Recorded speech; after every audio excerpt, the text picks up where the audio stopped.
What's good, guys? Mount Vernon Kid here, back again. Thank you for coming through for the channel as always. Much love and respect to you guys. Thank you. So, hotheads. Name your favorite hothead.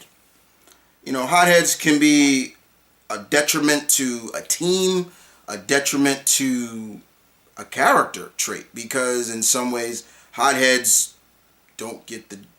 They make mistakes because of their hot-headedness, and somebody has to bail them out. But don't mistake that they're not badasses in some way. And with that being said, guys, we're back again for another VinnyTube and his top 10 hot-headed but badass anime characters. And let's be honest, there have been a lot of hotheads in anime, but they're badasses as well. And sometimes their hot-headedness gets them hurt and increases another trait. Maybe they're arrogant, prideful, things like that. Somebody that comes to mind that could be a hothead at times is Vegeta. Yeah, let's yeah, can't deny that. Hothead indeed. But with that being said, let's check this out. Here we go. Now.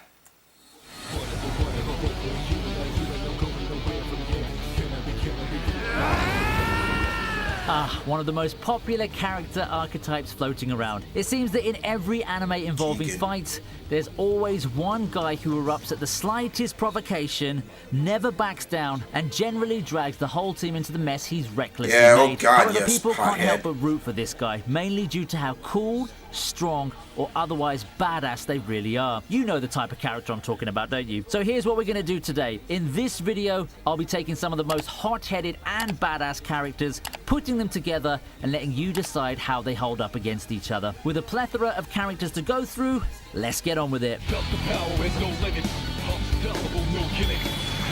Stray Dogs. Make sure I write that down. Is Chuya from Bungo Stray Dogs. The Port Mafia executive perfectly fits the mold of the fiery redhead character. Don't let the short stature fool you. Chuya's as hot-headed as characters come, exemplified by his tendencies to quickly pick a fight. And as a Port Mafia executive, what's to fear? After all, he wields the amazing ability to control gravity. What? I like that. The results show completely destructive potential, even potentially threatening his own life should he lose control of the final form. It even puts him in a berserker state to boot, and all of a sudden, explaining why Chuya belongs to this list suddenly becomes a lot easier. What? I'll write that down. I'm gonna check that out. Oh, Mugen, yeah. If you do, you'll probably know who our second candidate is.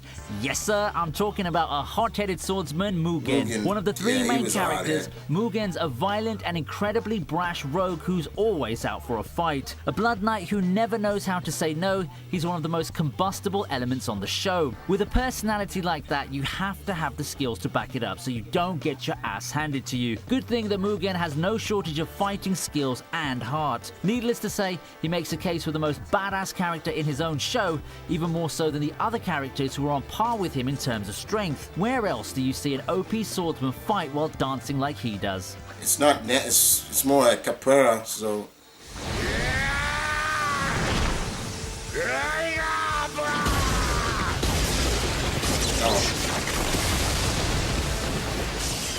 Raikage, yeah, he was a hothead. Yeah, he was a hothead. Boiled down to attacking straight up with lots of hits and wrestling moves, that character certainly counts as a badass hothead to me. He's prone to making grand entrances and attack enemies on sight, as Sasuke learned the hard way. Getting to his position and holding onto it ain't easy, and it takes a complete badass to do so in the tough world of the Hidden Cloud Village. Until Naruto took the title away from him, Raikage is widely considered the fastest shinobi alive, fittingly done in tandem with his Raikage was powers. definitely, he was a showing hothead. against Sasuke and Akatsuki also mark him as one of the toughest SOBs in Naruto. He's a perfect brother for someone like Killer Bee.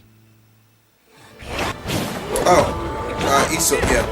I'm liking Demon Slayer. The guy in the main party with all the brawn and no brains isn't exactly expected to be the brightest guy in the room, is he? For one, he can't even say Tanjiro's name properly, famously mangling it numerous times, the most hilarious one being the impassioned Kentaro he belted during the Rui arc. For what intelligence he lacks, Inosuke makes up for it with heart, passion, and how badass he is. He's badass, I give him that, but Inosuke he could be dazzles his opponents with his relentless attacks and determined passion in battle. He may seem to be the one who forgoes strategy in favor of charging head-on, but you sure as hell better be prepared to catch his head-on charge, or he'll just plow straight through you in an instant while yelling pig assault. Yeah, pig assault. Who's next? Yeah, I mean, yes. Of course. There's really something about these Spitfires that attract a sizable part of the fan base to them. Perhaps it's their strong personality, or perhaps it's the way they react that results in some comedy, intentional or not. My Hero Academia's Bakugo has no shortage of both. The spiky hair, explosive powers, and loud mouth present all you need to know about even just Bakugo. that, he's a bully, Honest, like a driven, jackass. Dangerously competitive, he hate that embodies the character. I word hate him. hot-headed as He's the one far character as I hate My on the Hero show. I'm like, characters this are bitch, concerned. like- And with that hot-headedness is a badass that refuses to take no for an answer. When else do you regularly see a hot-headed side character or a rival regularly beat the hell out of the protagonist? My Hero Academia has always portrayed Bakugo as someone who's above Deku, and that's something that makes this exploder one hell of a badass. Jackass to me. Fucking hate him. Fucking hate that character. Appearances don't lie, and one look at Shizuo would tip you off that this is a man you don't want to piss off. Incredibly impulsive and hot-headed, Shizuo is exactly the kind of person who has the tendency to explode in a snap. Hot-headed personality aside, Shizuo also brings an air of sincerity and bluntness to complement his otherwise Knock this basic dude out of his personality. clothes. His attitude quickly puts him at odds with his rival, the sly and cerebral Izaya, and the two quickly hit the ground running in their hatred for each other. Their battles are tales of legend all across Ikebukuro. It's a perfect match between clever manipulation and earnest power. Few powers say badass as much as super strength, and Shizuo has that in droves. In terms of physical prowess, no one in the Durarara universe can even come close to this badass blonde.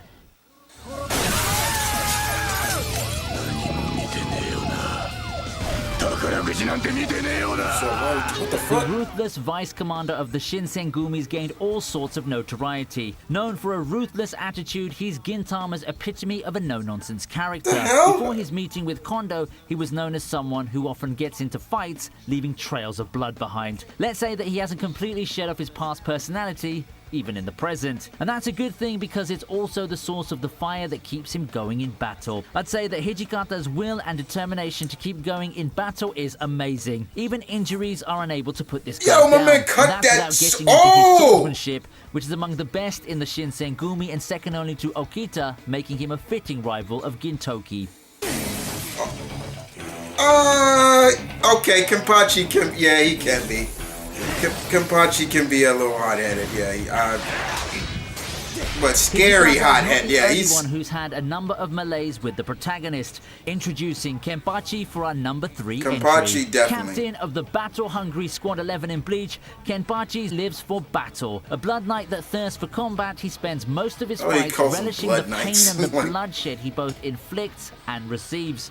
For Kenpachi, violence is always the answer. If it doesn't solve the problem, you're simply not using enough. This provides a nice contrast to the likewise hot-headed but more empathetic protagonist in Ichigo. Despite not being the best of friends, Ichigo always knows he can count on the Squad 11 captain in times of need, and vice versa. Kenpachi remains one of the toughest beasts in Bleach. Especially for a guy who doesn't use Bunkai. For how This strong dude he already is, doesn't even use Kenpachi Bunkai. Like, that's how intentionally strong he handicaps is. himself for most of his fights. you never seen Kenpachi use Bunkai.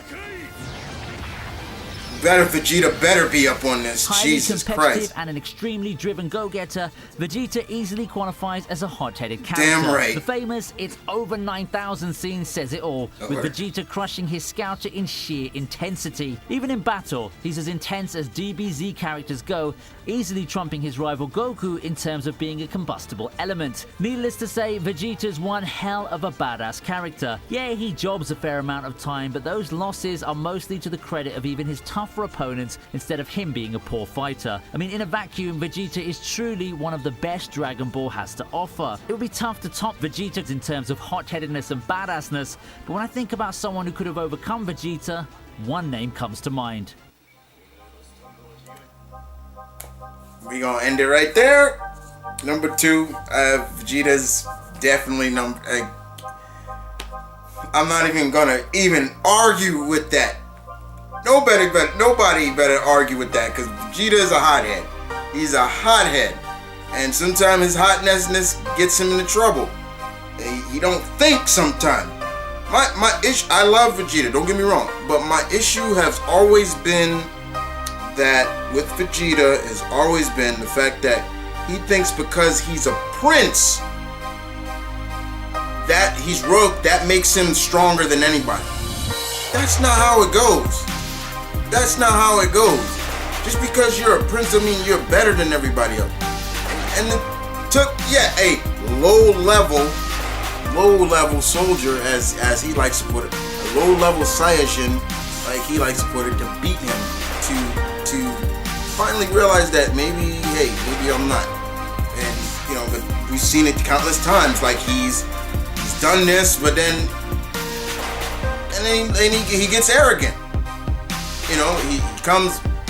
Let's just take it back to DBZ. Once he learned how to master when he accomplished Super Saiyajin, he goes into fighting the androids 19 and 20, kills 19.